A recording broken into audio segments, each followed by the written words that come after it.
Hi, my name is Shane. I'm doing my musculoskeletal and neuro assessment, and first I will start off with inspecting and palpating her hands and muscle strength on them. I'll first inspect for any lumps, swelling, redness, tenderness, range of motion is good, any nodules and contractures. I will palpate the ulnar and radial pulses, make sure they're equal and strong, and then test the muscle strength of the hands. If you use some, I will have her do flexion and extension on both hands, and then make sure the flexion and extension of the fingers are okay, and pronation and supination if you turn them that way. Range of motion's all good.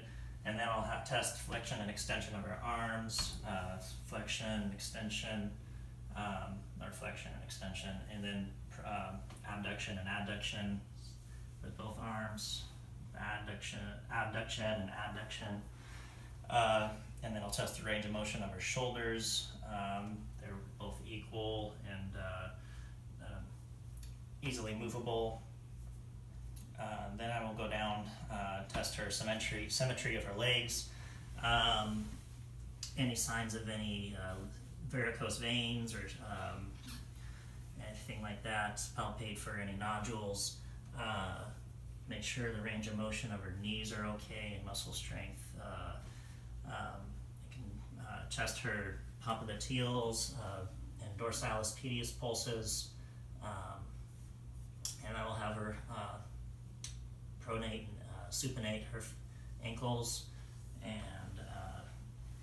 then I will go down to testing her hips. If you just lie on your back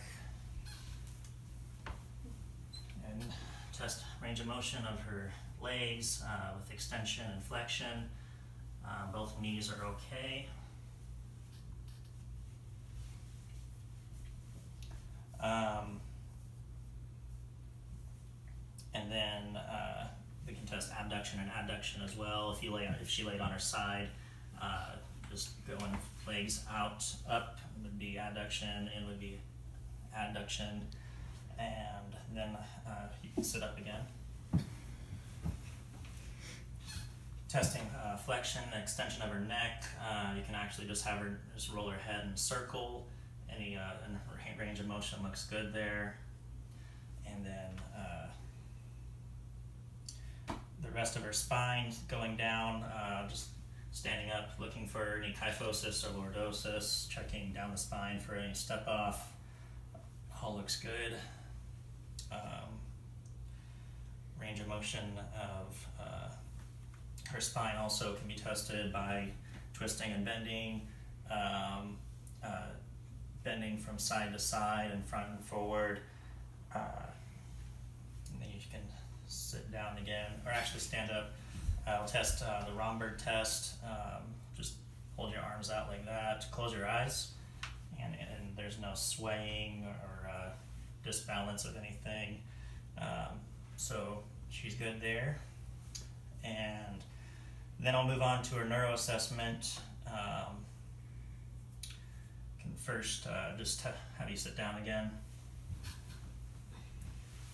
Test her Babinski reflex. Let's go on the lateral side of her foot and push upward towards the balls of her feet. And we want to look for the spread of her toes and the big toe moving outward. And that's okay. And then I'll just test her muscle strength. We can have her resist me pushing with her fingers, just spread them apart, and she has good muscle strength there, resistance. You can test with her feet as well, just push down, good. Alright, also looking for any tremors, tics, rapid alternating movements. Then I'm going to go on to her finger to nose test. I will have you touch my finger and then your nose. And I'll keep moving my finger as she does this and make sure she can do that. Alright. And then position of sense for fingers. if I had a sharp object like a needle or like a paper clip, I could have her close her eyes. Most neuro assessments will be with her eyes closed. I can prick one of her arms or legs and tell me where she feels it. And then the sensation of the face, I can do it on her hands, face as well.